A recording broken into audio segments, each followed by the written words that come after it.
ప్రియమైన నల్గొండ, వరంగల్, ఖమ్మం జిల్లా పట్టభద్రులకు అందరికీ ధన్యవాదాలు. గత 10-15 రోజులుగా ఎమ్మెల్సీ ఎన్నికల్లో భీమానాయక్ గెలవాలని కృషి చేసిన మిత్రులందరికీ ప్రత్యేక పాదాభివందనాలు.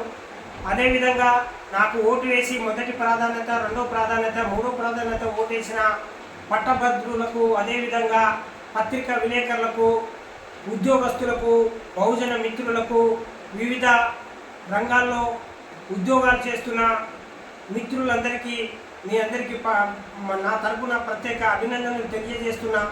అదేవిధంగా ఈ 3 జిల్లాలో అధికారంలో ఉన్న కాంగ్రెస్ పార్టీ 35 మంది ఎమ్మెల్యేలు ఉన్నారు. అదేవిధంగా 5 ఎంపీలు ఉన్నారు. అదేవిధంగా 7 మంత్రులు ఉన్నారు. అదేవిధంగా ప్రభుత్వ విప్ ఉన్నారు. అదేవిధంగా ప్రధాన సలహాదారుడు వేం నరేంద్ర రెడ్డి గారు ఉన్నారు. వీళ్ళంతా ఉండి కూడా నేను చెప్తున్న ప్రధానమైన పత్రికలు రాసుకోండి. తీన్మార్ మల్లన్న 4వ స్థానంలో ఉండబోతున్నాడు.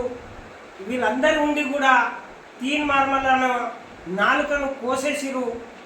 తీన్మార్ మల్లన్న అదేవిధంగా ప్రతిపక్షంలో ఉండి ఇండిపెండెంట్గా పోటీ చేసి ఉంటే ఈరోజు తీన్మార్ మల్లన్న పక్కా గెలిచేటోడు. ఈరోజు కాంగ్రెస్ పార్టీలో చేర్పించుకొని తీన్మార్ మల్లన్నను బక్రా చేసిందే కాంగ్రెస్ పార్టీ. ఈరోజు ప్రజల పక్షాన, ప్రజల తరపున కొట్లాడే అతన్ని ఓడించింది కాంగ్రెస్ పార్టీ. కాబట్టి తీన్మార్ మల్లన్న గారు, మీరు ఇప్పటికైనా అర్థం చేసుకొని ప్రజల పక్షాన, పట్టణ భద్రుల పక్షాన బయటికి వచ్చి పోరాటం చేయాలి.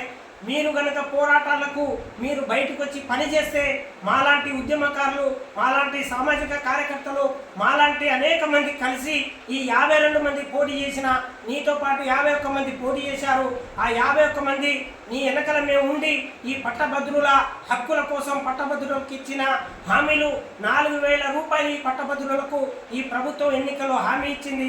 ఈ హామీల అమలు కోసం భవిష్యత్తులో జరిగే పోరాటంలో కలిసి ఐక్య ఉద్యమాలు చేయడానికి మీరు సిద్ధంగా ఉండి బయటికి రావాలి. అదే క్యూనిస్తో పాటు మాలాంటి ఈ జిల్లాలో, ఈ రాష్ట్రంలో ఉన్న పట్టభద్రుల సమస్యల మీద కొట్లాడాలి. కాబట్టి పత్రికా మిత్రులారా, మీరు కాంగ్రెస్ పార్టీ ఓడిపోతుందని నేను చెప్పదలుచుకున్నా. అదేవిధంగా నేను చెప్పదలుచుకున్నా, నేను నా సర్వే మొత్తం తెలుసుకున్నా. నా కార్యకర్తలు, నా మిత్రులు, నా బహుజనులంతా నాకు ఓటేశారు. 2వ ప్రాధాన్యత ఓటుతో నేను గెలవబోతున్నా. మొత్తం 12 జిల్లాలో నా సర్వేలో భీమానాయక్ 2వ ప్రాధాన్యత ఓటు. ఇటు కాంగ్రెస్ నుంచి, ఇటు టీఆర్ఎస్ నుంచి, అటు అశోక్ సార్ నుంచి, ఇతరుల నుంచి, మేధావులు మొత్తం, బహుజనులు మొత్తం భీమా